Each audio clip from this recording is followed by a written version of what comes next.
Andhra Pradesh journalist forum ఆధ్వర్యంలో సోమవారం సునైన ఆడిటోరియంలో జిల్లా కలెక్టర్ రంజిత్ భాషకు జర్నలిస్ట్ సమస్యలు పరిష్కరించాలని కోరుతూ నాయకులు వినతి పత్రం అందజేశారు. ప్రధానంగా జగన్నాథ గట్టులోని జర్నలిస్టుల కాలనీలో అప్రోచ్ రోడ్, ఇంటర్నల్ రోడ్, డ్రైనేజీలు, వీధి లైట్ల తదితర అభివృద్ధి పనులు పూర్తి చేయాలని వారు కోరారు.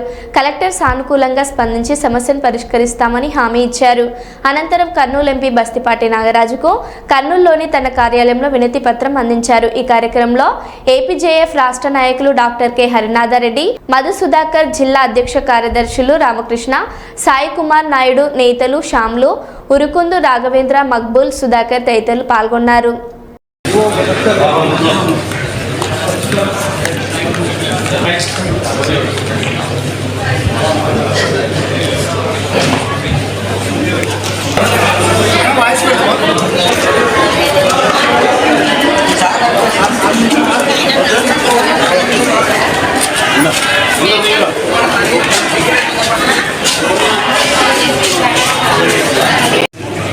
ఆల్రెడీ డీ పట్టా ఉంది, ఆన్లైన్ చేయాలి.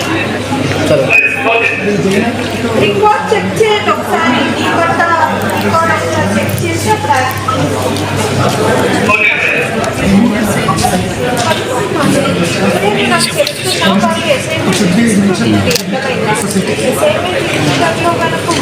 ఆన్లైన్ చేసేస్తాం.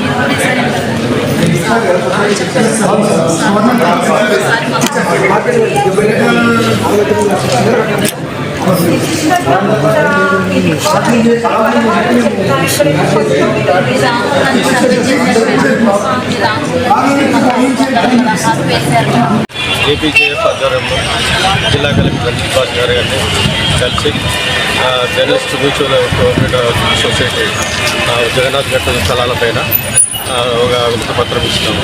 ప్రధానంగా గవర్నమెంట్ స్థలం అని చెప్పి ఎంఆర్ఓ రికార్డులో ఉంది. అది ఇమ్మీడియట్గా దాన్ని తొలగించాలని చెప్పి కలెక్టర్ గారిని, అదేవిధంగా జాయింట్ కలెక్టర్ రవి గారిని కోరగా వాళ్ళు ఇమ్మీడియట్గా ఆ స్థలం ఎందుకు అట్లా వచ్చిందని చెప్పి ఇమ్మీడియట్ చేస్తామని చెప్పినారు. ఇంకోటి రోడ్లు, ప్రధానంగా రోడ్లు లేవు, లింక్ రోడ్లు లేవు. ఇవి కూడా మా ప్రధానంగా సమస్య పరిష్కరించాలని చెప్పారు. అది కూడా సానుకూలంగా పరిష్కరించారు. దీనికి ప్రత్యేకంగా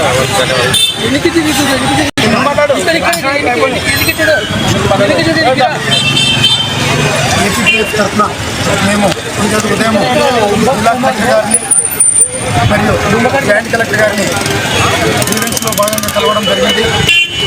ప్రధానంగా జర్నలిస్టులకు కేటాయించినటువంటి జర్నలిస్ట్ సొసైటీలోని స్థలాన్ని ఈరోజు గవర్నమెంట్ స్థలంగా రెవెన్యూ రికార్డులో చూపించడం జరిగింది.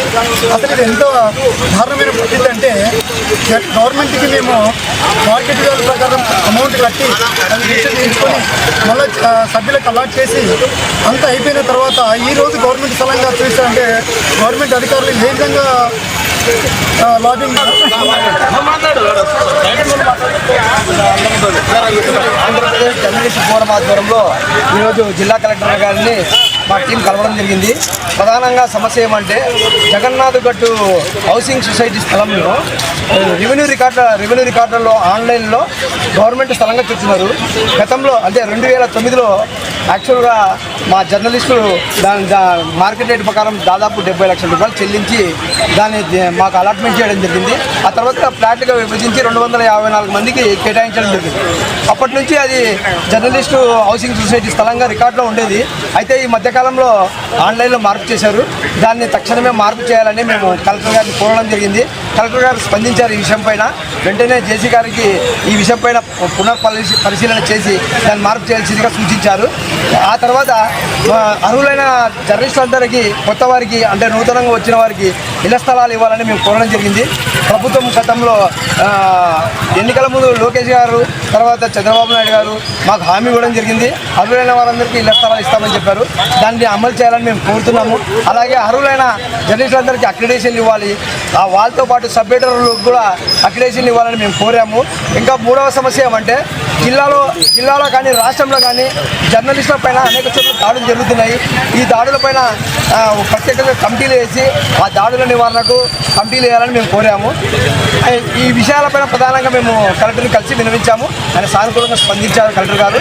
ప్రతి విషయం సునీతంగా పరిష్కరిస్తామని హామీ ఇచ్చారు.